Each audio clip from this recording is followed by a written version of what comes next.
time for PerfBytes. What the f*** is PerfBytes? The fourth square meal of the day. Don't book us at PerfBytes. Waffle, microwave ready. Blobbity blob, blobbity blob. Add nutritional value to your brain. It's time for PerfBytes with your hosts Mark Tomlinson and James Pulley. PerfBytes. Whatever. Hey, good morning. It's time. Good morning, Mark. Good morning, James. How the heck are you? I am hyper-caffeinated this morning. I don't know if you can tell. James has had a little coffee this morning for PerfBytes. But good morning to our listeners. It's time again for PerfBytes with your relatively estimated hosts, James and Mark. James, fully caffeinated, Pulley, and myself, Mark, recovering from the flu. Tomlinson. Today we're going to be talking about the cloud. The cloud. Oh, man, the cloud, man. It's cool, dude. Maybe we can finally start understanding why that wiggly shape on a video diagram, what it really means, eh, James? Yeah, now, Mark, if you can step off of that ridge and put that pipe down for a little while, we can actually get real about what's going on in the cloud and the types of performance issues you need to be aware of, where you need to look as part of your performance testing. And really, you're looking to the cloud to save money, what you may be doing, which is going to cost you more money as well. Oh, yeah. People don't think about that. I think it's going to be a good discussion. They just love the marketing hype. You know, it's the cloud. We got to go to the cloud. It'll solve all our problems magically. It's going to save tons of money. This is the same groupthink that has led to a lot of bad management decisions. Oh, God, all of my peers are going to the cloud.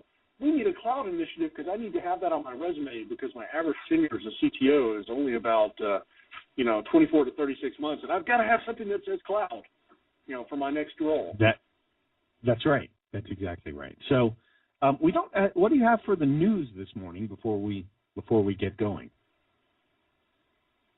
Actually, it's been a really light news cycle for the last couple of weeks.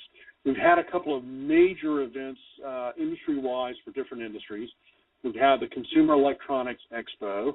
Tied to that, there's the Adult Entertainment Expo. Yeah, kind of the same place, same time.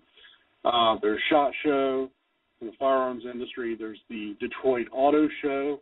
If you're a car nut, that's ongoing right now and has been going on for about half a week. And then we have the presidential inauguration. So between those events, pretty much all the news cycles have been sucked up. There is which doesn't have a lot to do with IT performance, though. No, not unless you're looking at all of unless you're looking at all the distracting events that now they put in a car as part of mobile electronics. There's some stuff there, potentially talking about network and streaming and live map updates and traffic updates, all that sort of jazz. And then, of course, the adult electronics side of the house, you're looking at basically where a lot of money is made on the internet, where performance is king, in streaming, content, all that sort of stuff. But we don't talk about that industry a whole lot. No, we don't. It's kind of like everybody's red-haired stepchild. They're there, but they don't come out at parties too much. There is one news item which did show up just in the last week, and it's more of the news of the odd type category, and it comes out of Der Spiegel in Germany. It's an interview with a researcher at Harvard who is looking for a very engaging and any sort of adjective you want, woman to carry a Neanderthal child. Evidently, they figured out they can reproduce the entire Neanderthal genome, and they can put it in a stem cell, and they can then have an embryo, and they can implant it, and all that sort of stuff. And I'm like, this sounds somewhat familiar. So I went hunting. And I found something, and I don't know if it's serious or or someone's bad joke or what, but in a related survey of chronic viewers of Lifetime television for women, indicates a high likelihood that many of these viewers have in fact already married Neanderthals and have given birth to their unruly offspring. So this researcher may not have to go through this process. Maybe he should just contact Lifetime and see if he can maybe advertise on that channel to reach their viewership. Yeah. I mean, maybe our genome has evolved, but for some of us, not that much. Actually, most of those guys, I think, are storage administrators, when I think about it. But yeah, events-wise, there's not a whole lot going on in the testing world. SDPCon is coming up in April, I believe, mid-April. There's a few online summits you can check out at the softwaretestpro.com site. There's the workshop on performance and reliability. That's in New York in May. So it's a long ways out. There's not a whole lot going on right now, so which means we need to get back to work doing performance work as a performance tester. And today's so James, thanks for covering the very interesting news. Not a whole lot of super tech news, but the news of the damned is very exciting today. So I think we'll hear more at that time. So let's talk about the cloud. The cloud, man. The cloud. Actually, the actual topic name of this episode is the No-Fluff Cloud Performance, where James and I are going to try to dispel any myths or anything that's maybe eluding you about cloud performance, or shoot you the straight stuff, as they say, or as Joe Biden would refer to it as malarkey, I think, which is appropriate. But we'll start with that core definition of what this cloud thing is, which I think is going on oddly many, many years. People are still getting a lot of marketing juice out of, being the first guy to write a whiteboard video around what the cloud is. But per Wikipedia, which is the socially driven definition of cloud computing is the use of computing resources, isn't that interesting, which they refer to explicitly as hardware and software, that are delivered as a service over a network, in parentheses, typically the internet, because that's the most prevalent one. And they draw the really interesting picture. So that is the cloud. It's hardware and software over the internet. But well, Mark, let's get down to the brass.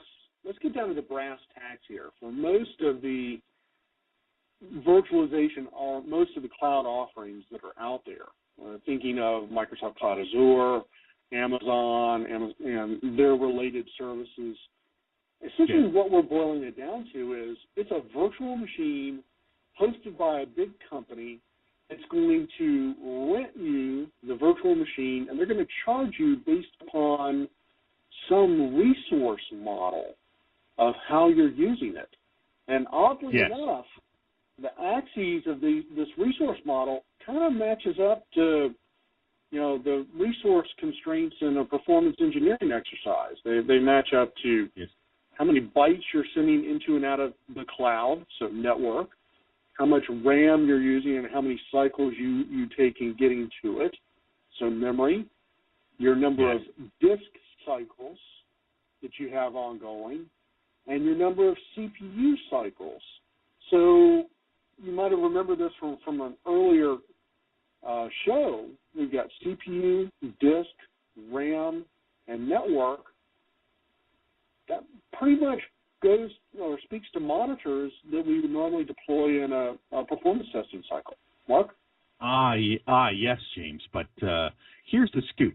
Just to go back a little bit in history, I mean, I remember working on the fourth floor of a building doing my testing connected to a terminal of some sort, and this was a PC running Windows. And we connected to a room full of hardware on the second floor. Now, even though I would have to get up, walk out of cube land, and go out to the lobby, I'd have to, or take the stairs if I'm feeling energetic that day, would go down 2 floors and then walk in.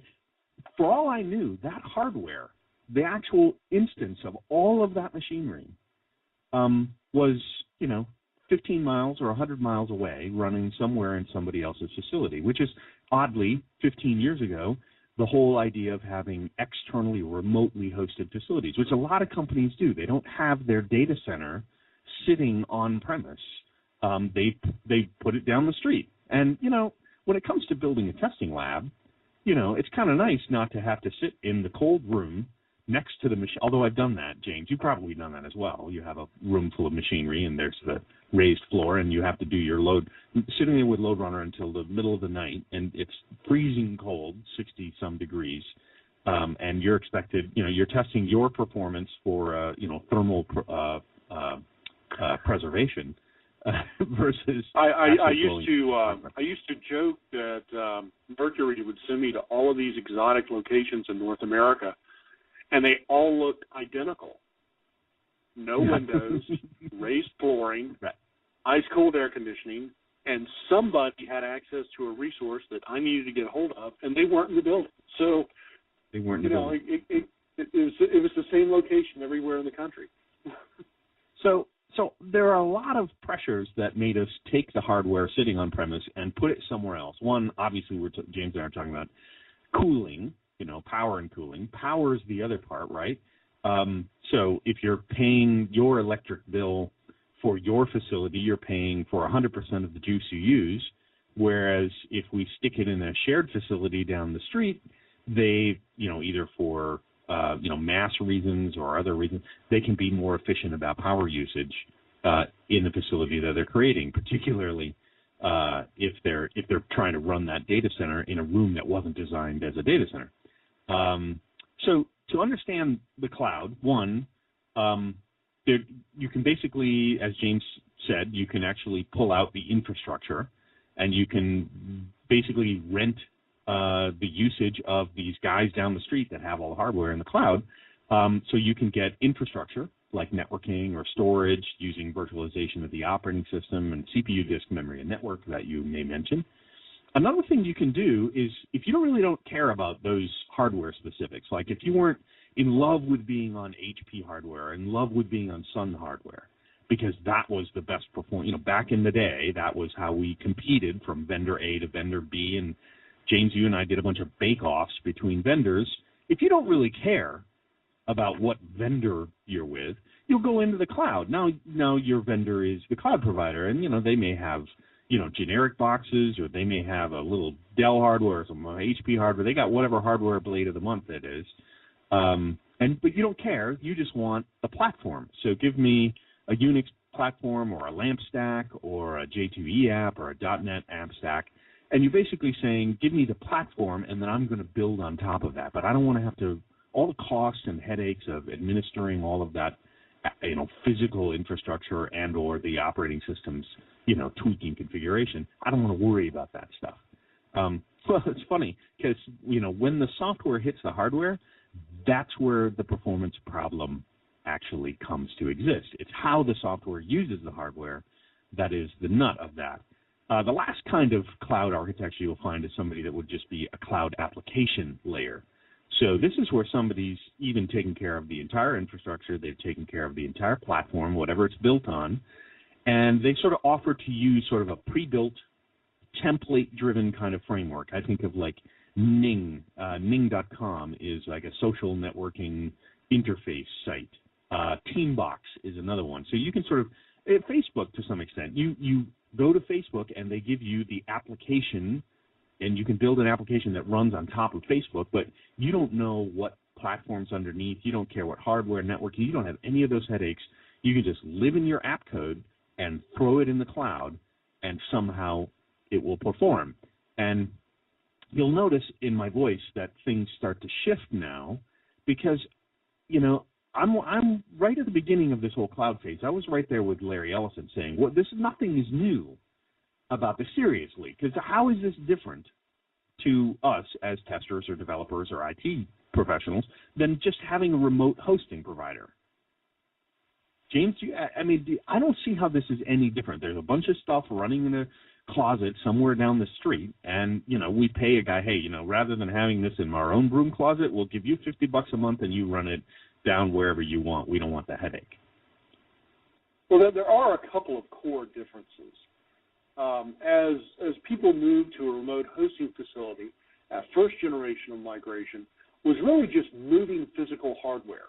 So if I had a really hardware promiscuous app, that is, it used a lot of memory, it used a lot of disk, we really didn't care because we had the entire box. We could afford to be kind of dirty in how we used our resources. We didn't have to play nice because we had the whole box. We pick it up, we drive it down the street, or we drive it to Idaho or wherever power is cheap, we plug it in a rack, and we're using it the same way. About the only thing that's really going to impact our performance is this network leg of the problem, that if we have a kind of network dirty application in the sense of it's passing too much data back and forth or too many handshakes, we're going to get poor performance. But that was about it. With the second generation of movement, or moving to utility providers, we no longer have access to the whole box. Yep. We need to play nice with how we're using resources, because that not only impacts our performance envelope, where we're competing for resources through a brokered environment using a hypervisor in a virtualization mechanism, but don't get us started on virtualization, dude. Yeah, I know. Well, hey, that's our goal here. Shoot the virtualization man every month to increase our listenership. Yes, exactly. So the second part of that is dirty apps mean that we may not be saving money as we make the migration. Sure, we're going to someone else's data center, but they're going to charge us for every single cycle of how we use a resource. And where we could get away with really dirty apps when we own the hardware, we can't get away with that any longer. So those, I think, are two fundamental differences. Yeah, and I think there's also, just to put it out there, there's some basic differences that the cloud is sort of the natural evolution from using a third-party hosting provider. One, it's very easy to provision this hardware. It used to, if you had to go actually order the hardware, get it on the loading dock, install it yourself, wire it up, power. I mean, there's a lot of work to be done just to throw hardware at the problem. And now you can provision that stuff in almost a self-service fashion. Hey, I need 400 more AMIs. Bam, you can have them all fired up instantaneously. There's no physical effort anymore because, the hosting cloud provider has everything in ready to go. So the idea of having, to meet a spike or preparing for point load, as we always harp on the show, if you know there's going to be a big event coming, go out to the cloud and almost instantaneously the night before, bam, fire up 100 more machines, make sure they're scaling out. Your app has to be able to do that. A couple other things are new about this over the hosting provider. One, finance management, right? So you have a subscription. And it's a very easy cost calculation, blah, blah, blah. Just, hey, set up the subscription, and it charges me every month, and I've got my stuff running on the cloud. So it's much easier from an accounting perspective to do that by yourself. Another thing is they built a bunch of APIs. So if you were the guys running the hosted, the lab, running the data center, you'd get tired of people saying, well, hey, when can I get this change made to my system for such and such? Well, you'd have to start explaining, every little setting you're going to do and every little thing you're going to do to these people, and then you're the only one qualified and certified to go tweak, how many spindles are assigned to a volume rig group and the LUN configuration of the stand. They basically wrapped all those things in easy-to-use APIs. So you have a bunch of very easy ways to automate, basically throwing hardware at a problem. And so there's all sorts of information about how to do that. But the real main thing that has changed for us as performance engineers is that it changes, as James is saying, how we deliver really great performance on the cloud. And as he points out, unlike physical hardware, you're going through a hypervisor, so you don't have access really. In your mind, you shouldn't be thinking that you can run that hardware at 100% CPU. In fact, you shouldn't really even run it at 100% of everything because you're in this sort of shared resource pool It's no super guarantee that you could peg the CPU at 100% and actually be perfectly healthy. The idea is you could have a dirty app that lives in and amongst other dirty apps. Everyone's getting dirty. It's a very muddy cloud. It's dark rain, thunderstorm type clouds. Physical hardware, again, your memory. You can't do this sort of physical allocation or extension that's locked and consistent. Your memory could be moving between VMs and moving from one thing to another and allocating bytes across multiple servers. So the idea of your app being optimized and performing really well because you remember back in the day, we'd be like, well, we put it in memory, so it's got to be fast. Well, it's still really fast because things are faster generally, but it's not as consistent. You could be moved onto a different set of hypervisors. They could move you, theoretically miles across the data center, and your memory, your app has to allocate over there really quickly. That takes a hit to some extent. So unlike an on-premise data center, you can't walk into the lab. Let's say you wanted to do a failover test. You can't just go pull the wire out of the cluster on one of the nodes and have it fail over, right? So what do you need to do? You need to learn the system APIs so that you can sort of turn on and shut off. I mean, it changes how we used to physically do certain kinds of performance or reliability tests. Because you can't just walk into the data center and start unplugging things. In fact, there's a lot of security around that. But there are some things that are really beneficial that I think are the main return on investment for the cloud. One is that unlike the physical hardware that you purchase and it takes 30 to 90 days to get new hardware and expand that, the cloud hardware, like I pointed out, is very elastic. You can scale out.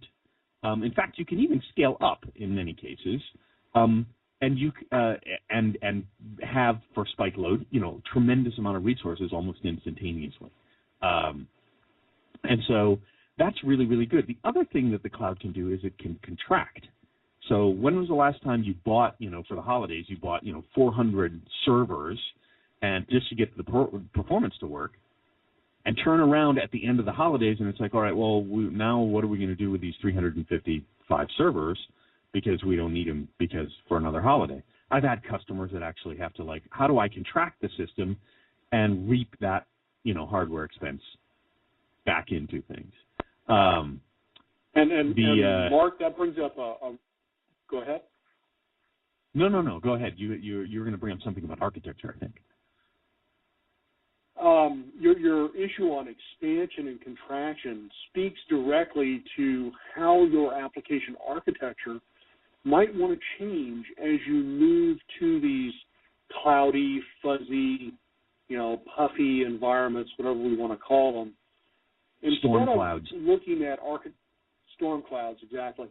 Instead of looking at your application stack as being tightly coupled, as many application stacks are today. And when I say tightly coupled, what I mean is that from tier A to tier B, you have a defined link. It's a hard link. I open it up. I have a number of channels that I send all of my information through, and I get it back, and I maintain it, and I keep it there the entire time. Well, what if I need tier B to expand during a period of time to handle load? Or even tier A. Yeah. What if I need multiple tier A's and multiple tier B's? That gets to this issue of loose coupling, that instead of having a hard connection between tiers, you use a different mechanism. You move to a queue-based mechanism to pass messages between tiers. We see that already in many enterprises looking at things like MQ or TIBCO to move information between tiers internally. And these types of architectures lend themselves very well to cloud deployments because we can then use the APIs as they exist to expand a front-end tier or expand a middleware tier. And as long as they're consuming from the same queues as a group and pushing back to the same queues for the tier downstream to pick up from, it becomes very transparent to the end user for how complex the infrastructure is or how large it's grown in order to handle load.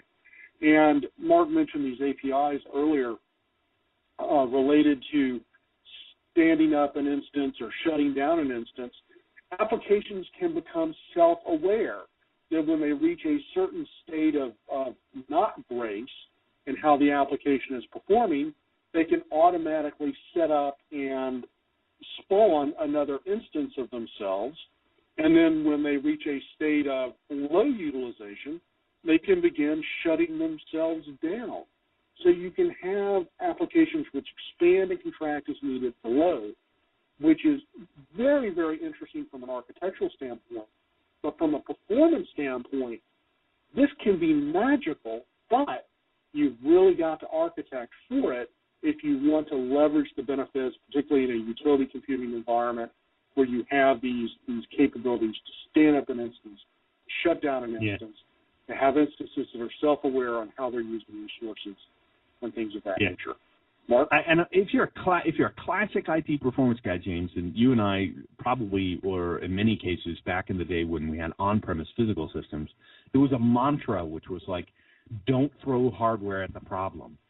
And you have to fully understand the context of why we used to say that all the time.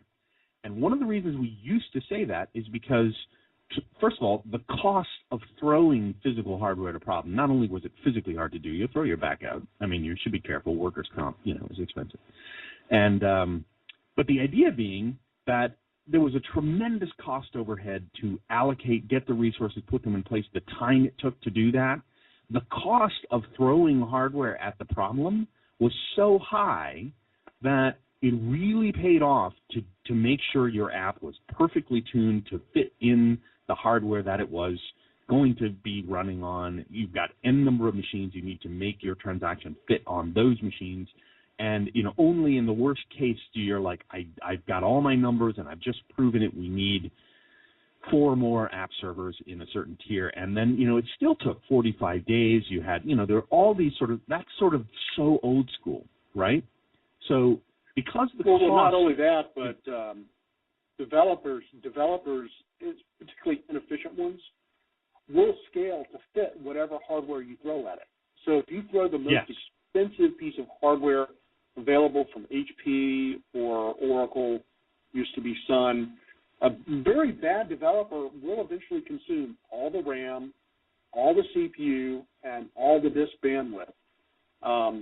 So it's worthwhile to spend time to lock that developer in a small room, give them a slow, underpowered computer to test their software on, and force them to adhere to really, really good practices on how they're using resources. Right. But again, James, the context has changed so that cost to throw hardware at the problem, even though it may incur bad practices from a performance engineering perspective in the code, the operational expense now is much more manageable, because if you did throw hardware at the problem, you could turn around and say, you know what, we needed an extra 400 nodes, and it took us only a few minutes in the cloud in order to expand to be able to do that. And you can turn around to the developer now in the cloud and say, you know what, I'm going to give you 3 weeks to go on a tuning exercise and get the size of your code, memory allocation, overhead, code efficiency, whatever. I'm going to give you 3 weeks to tune your code to run on half that amount of hardware. And so you have a different way of negotiating for performance with a bad developer or with a developer that's just sort of running amok with all of these resources, because the cloud costs money. I mean, this hardware is still costing money, so you don't want to just go nuts with this stuff, right? So that's the idea, is that you can tolerate the cost because it's turned into operational expense, and it's easier to contract the hardware. So you don't have to be as diligent, and this leads us mentally as human beings into a very, very poor path where it's like, all right, well, we'll get to it later. We'll tune it later. We'll fix it later. And that day never comes, and suddenly you're running 1,000, 10,000 nodes, 10,000 nodes on the cloud, and it's costing you more than it costs you on-premise. The cloud providers are happy to take your money on a poor performing app. We'll talk about that a little bit more. James, I think we have we're going to run an advertisement before the bottom of the hour here, and I'll be right back with the news of the damned. Hosting for PerfBytes.com has been provided by NUCO, New Centers of Excellence in Performance Engineering, PowerTest Professional Services, The Script Farm, LoadRunner by the Hour, Videratech, Cloud Architect, and No Load Test. For more information, go to www.newcoe.com or call 703-856-8187. You sounded so professional in that ad. You represent your company very well, James, I might add. I was not hyper-caffeinated when I did that. You were not hyper-caffeinated. So we're going to come back to a few of the gotchas that James and I started talking about here for cloud-based performance. But it is time for the news of the damned. James, what do you have for us this week? It's all point load, just as it usually is on News of the Damned. And we're going to introduce some new characters for our campaigns for Person of the Year, I think. We'll begin with Dr. Oz. If you're not familiar with Dr. Oz, he's one of Oprah's favorite people. And as one of Oprah's favorite people, he has a show. Imagine that. Well, Dr. Oz mentioned these things called goji berries as a superfood. And as he was mentioning this new superfood, websites around the country at specialty retailer stores and food suppliers began crashing for people looking for goji berries. And I think this places Dr. Oz in a solid position for Person of the Year. Just as we had our Woman of the Year, Princess Kate, last year. Yes. We're going to have to watch this Dr. Oz character. If he keeps doing this, I think he's got it as a shoe-on. He is on trend. Goji berries are on trend. He is on trend. Then we have an issue with a navigation app out of Israel, Waze Limited. There was some flooding that occurred a couple of weeks ago, resulting in a humongous traffic jam in downtown Tel Aviv. And this is a social networking site, which I believe feeds traffic data into Waze Limited to allow people to figure out where to drive or where not to drive. Well, the whole site crashed because of all the inputs coming from people in the field. This then resulted in recommendations on, taking streets that were flooded and things of that nature. So it's kind of a bad situation. I don't know about you, but if I'm in traffic and I'm stopped, or as Stephen Wright said, if I'm not driving on the parkway, I'm not happy usually. These are people who are really not happy, I would imagine. As we continue down the stream, we have a couple more talk show hosts, just like Dr. Oz, and one is kind of the gigantic guy in the industry is Rush Limbaugh. He had Nick Searcy of the TV show Justified on his show on the 17th of the month, and Nick Searcy's website crashed. Once again, point load, and Rush's kind of unique brand of braggadocio. We haven't met a website yet that could stand up to being profiled on the show. What that says to me is that he picks on a lot of people who don't have really strong websites. Yeah, that's just one man's perspective. Continuing down the talk show circuit, Steve Harvey crashed a site in your hometown, Mark, in Philadelphia. Yes. Oh, yes. And evidently fans of the Steve Harvey Show crashed the website Lovely's Lingerie, even before the owner, Valerie Cucino, got off the phone. The backstory to this is Valerie had written a letter to Steve saying, hey, we need some image or exposure out there. We're having troubles. We're trying to make it. We're in Philly. Can you give us a hand? He brought him on the show, and evidently after that, business has been blooming, so to speak, at the Lovely's Lingerie. Lovely's Lingerie specializes in selling delicate unmentionables for the larger-sized woman. So, specific target market in this case. 2 more events. Snow in the UK last week led to a series of website crashes for local city and county councils as parents rushed to check for school closures. One particular locale of note is Worcestershire or Worcester. City council there issued an apology. Councillor David Fain said, quote, "It went down at the worst possible time, and I have to apologize for people who rely on it to find out if school is open." That's kind of the British sensibility for stating the obvious, I guess. Don't test, James. Don't do a load test. Just apologize. It's the new replacement. You don't need to test. Just apologize. Exactly. Don't ask permission ahead of time. Just say, "I'm sorry." He said the website had struggled to cope. It certainly did. It is unknown if this apology was accompanied by a bottle of, the world-famous Worcestershire sauce from that region. I don't know about that. And then yesterday, Mark, can you guess what went down? This was inauguration day in the United States for those our international audience. It is our good friends at Twitter. Yes.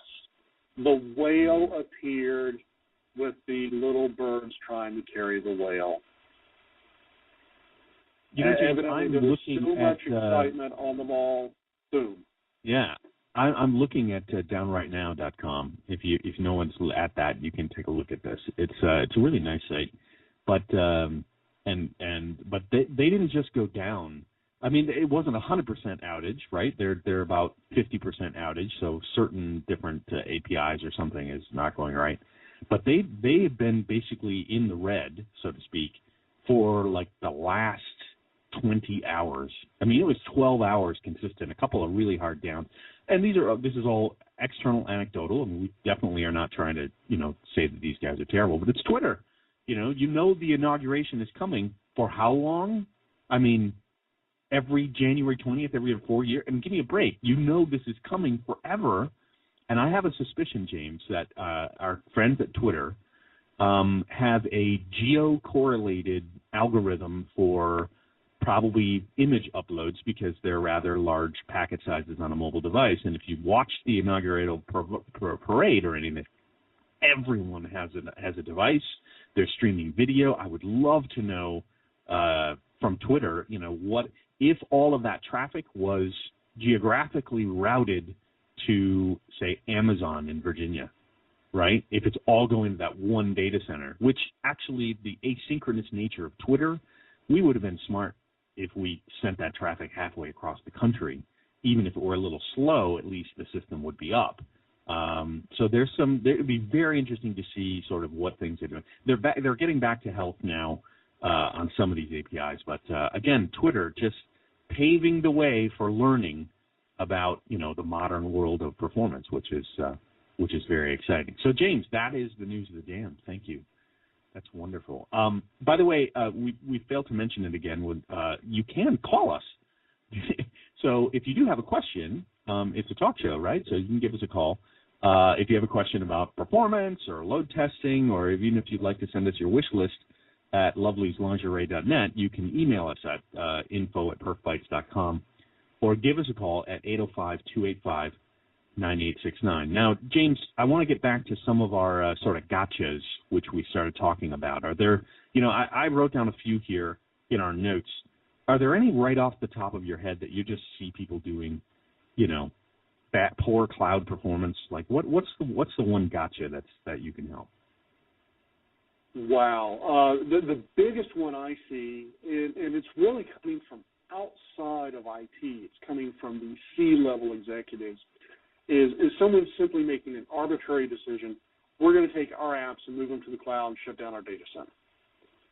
Before ever profiling what the behavior of the apps are and whether they lend themselves to moving remote, or if they would save any money at all because of how the resources are being used.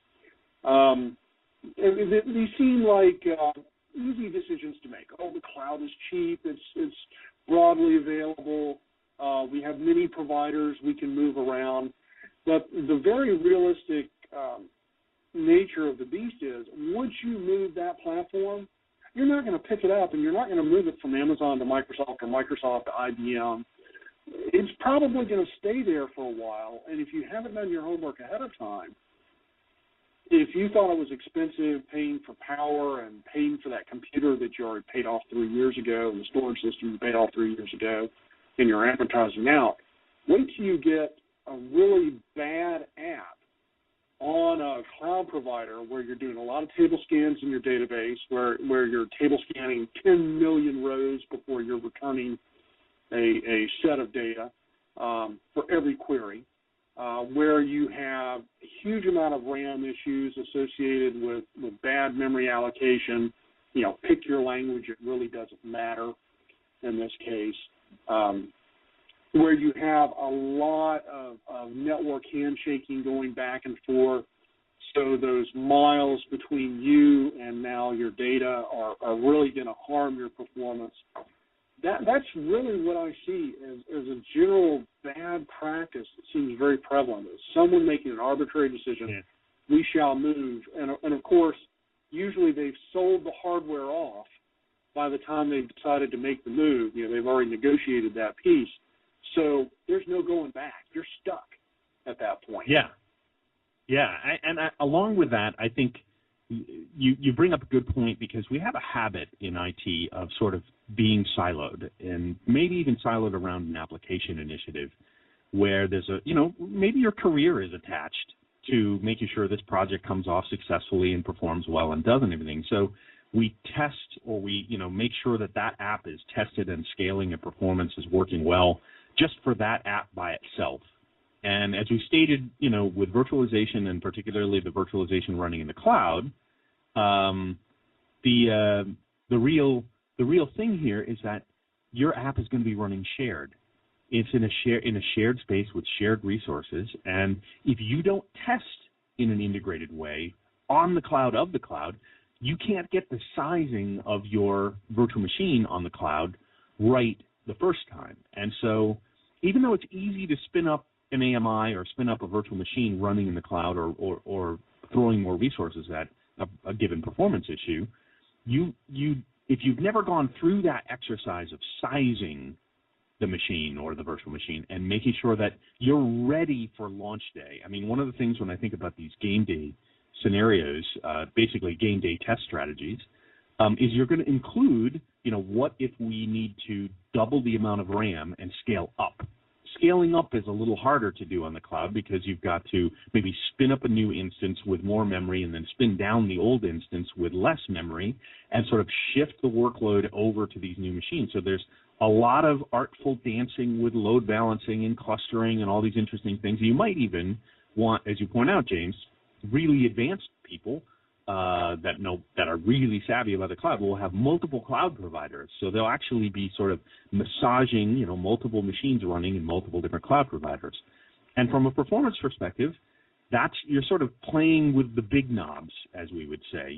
I just need more memory. Give me double the memory on these things and give me 100 of them. And then you're kind of dealing at a much higher abstraction level.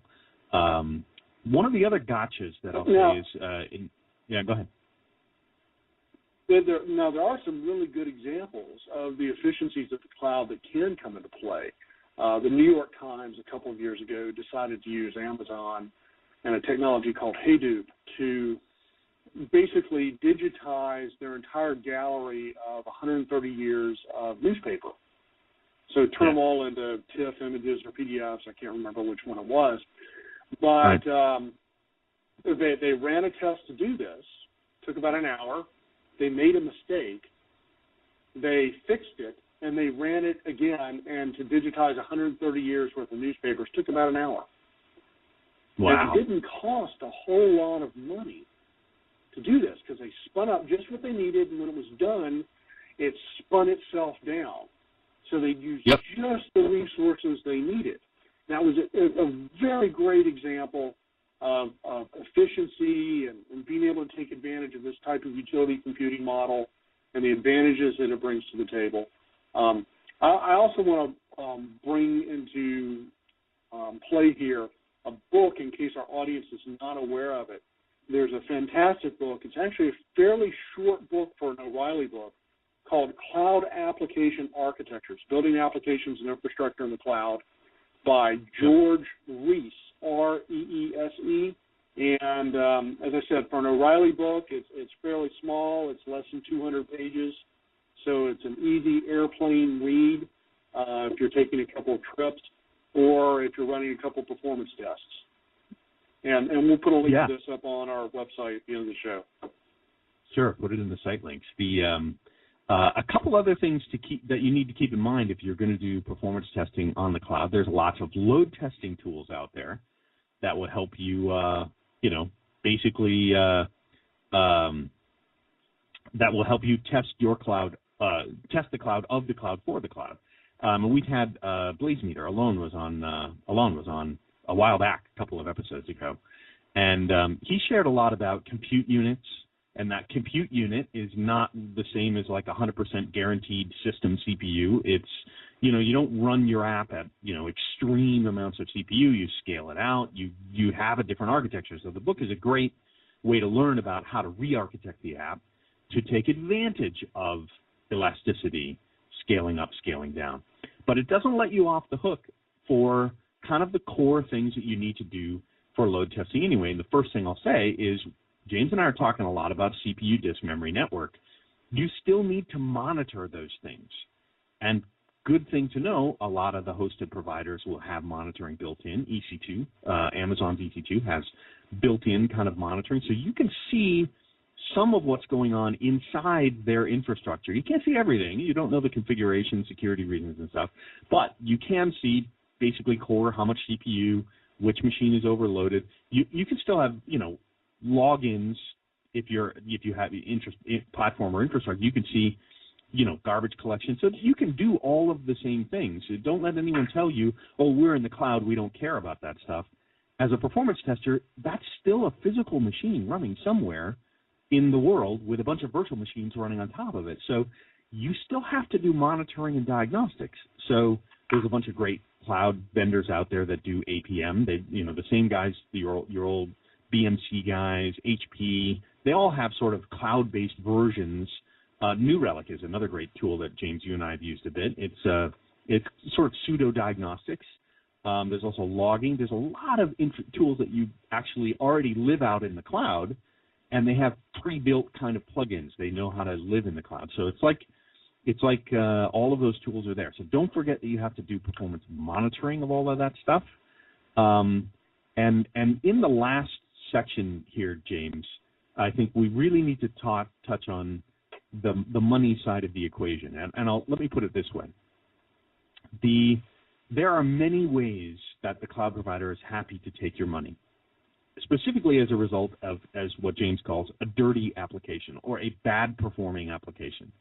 And the first of which I'd say is if your application is not elastic, it can't automatically scale out or contract after it needs to be used, then you're not actually getting the full value of being on the cloud. You're basically just doing a hosted provider, here's my machine, and let it run 24/7.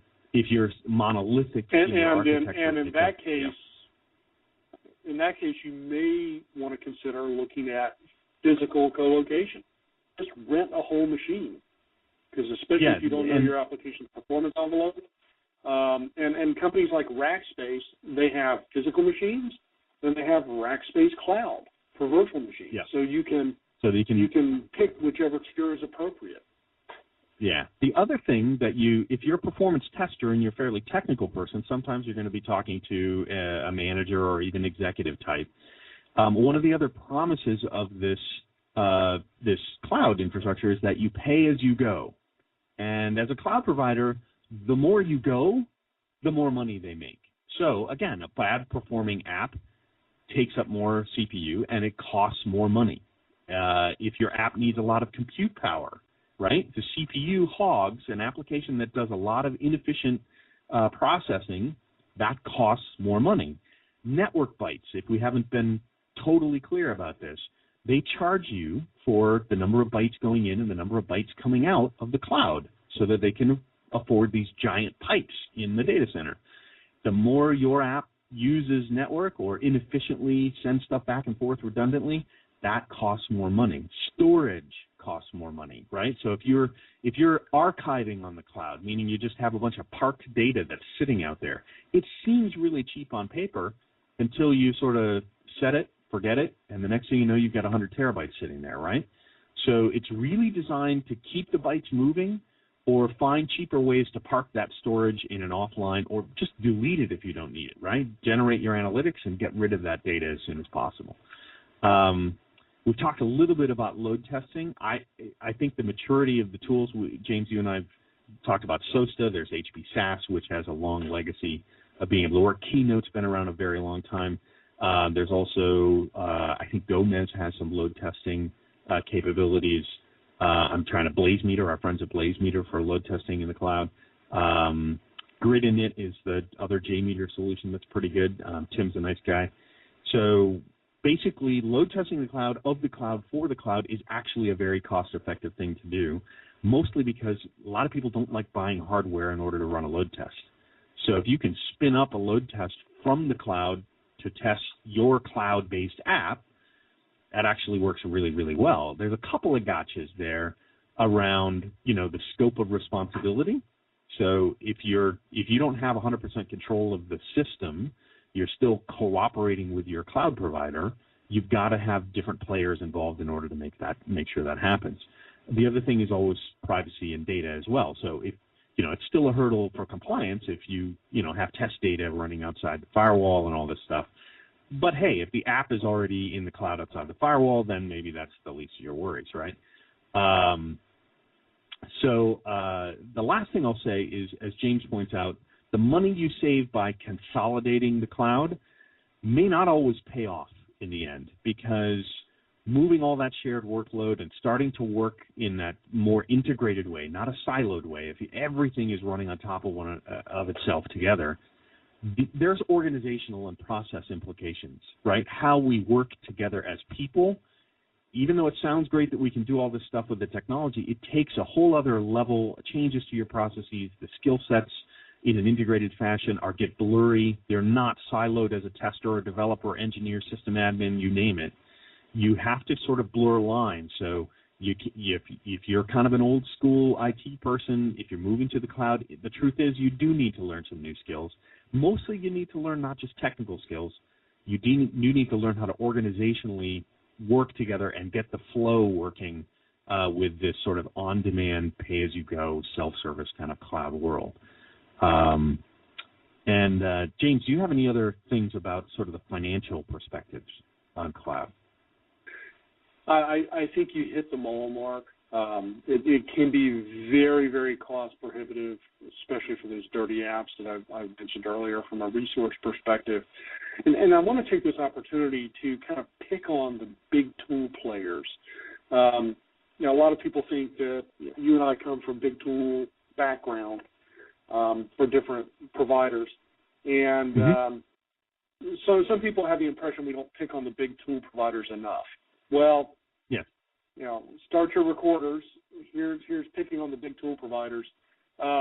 Big tool providers, and I'm talking about IBM. I'm talking about Micro Focus and the Borland division. I'm talking about HP with LoadRunner.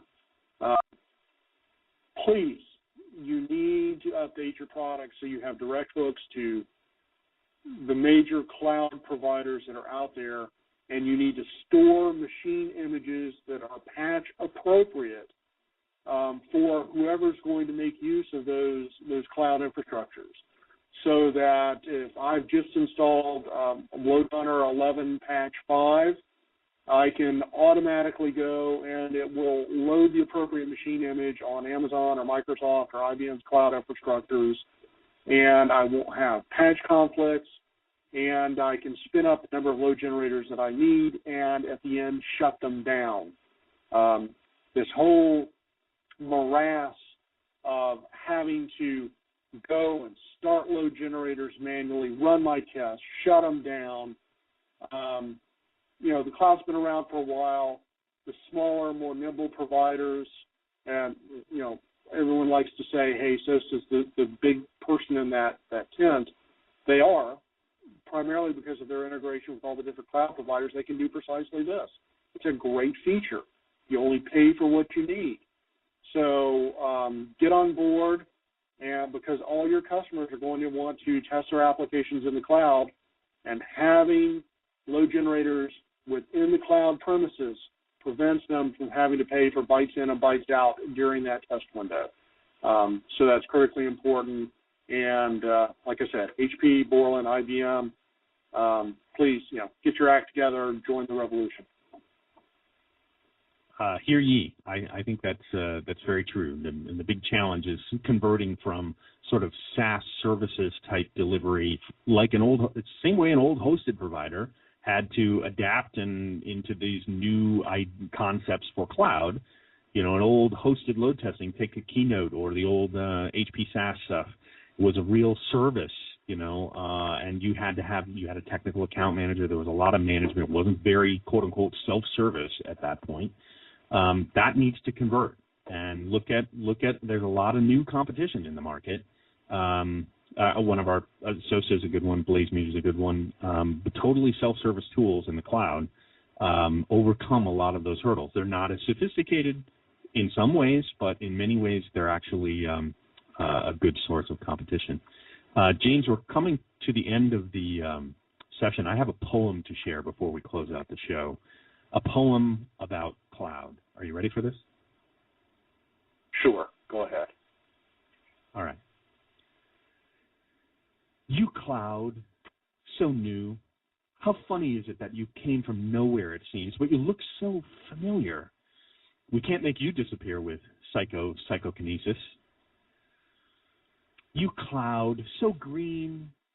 How safe you are, stopping the overheated spindle-crashing heat from nearly exploding transformers that should have been relocated to an on-premise storage closet in Building 25 in the first place. You cloud, so cheap. How easy for you to throw hardware at a performance bottleneck, and it's automated and syncopated, and, well, it may not solve the problem anyway. You cloud, so confident. You and your perfect redundancy, never to waver or stumble. Reading the fine print shows your not-so-silver truths. You cloud. That's our poem today on cloud performance. Wow, I thought I was listening to Joyce Kilmer read a poem about trees. It was sort of like that. And, of course, with that, you come, again, PerfBytes listeners, to the end of yet another highly nutritional episode of PerfBytes. I'd like to thank my mother, as usual, for tuning in, because I know we at least have one live listener. One live listener, yes. And thank you to the sexy Irish voice of PerfBytes, even though she wasn't moderating calls today in particular. And James, who is powering today's PerfBytes show? Today's PerfBytes show was powered by Operation Grand Slam and Waffles. And also, please be aware that the content of this PerfBytes show is Alabama regulations for non-game vertebrates, which means that PerfBytes might be included with other non-game vertebrates such as Natropus melastomus, the blackmouth shiner, or Spilogate troeus, the spotted skunk, or Gopherus polyphemus, the gopher tortoise. We're now protected, all of our content, just like those non-vertebrates. Excellent. For more information about PerfBytes, visit the show's website, www.perfbytes.com, or follow us on Twitter with the handle @PerfBytes. And, of course, join us for the next PerfBytes show on February 5th, 2013, 8 a.m. Eastern Standard Time. The topic will be performance monitoring. You should be monitoring, right? Monitor that stuff. Admit it. You have to be monitoring during a load test. And you can always subscribe and listen to the PerfBytes podcast on iTunes. Just search for PerfBytes, PerfBytes, in the iTunes store, and click subscribe. And with that, thanks everyone for listening to PerfBytes today. Thank everyone for tuning in, and please join us again. Have a great day. Yes, have a great day.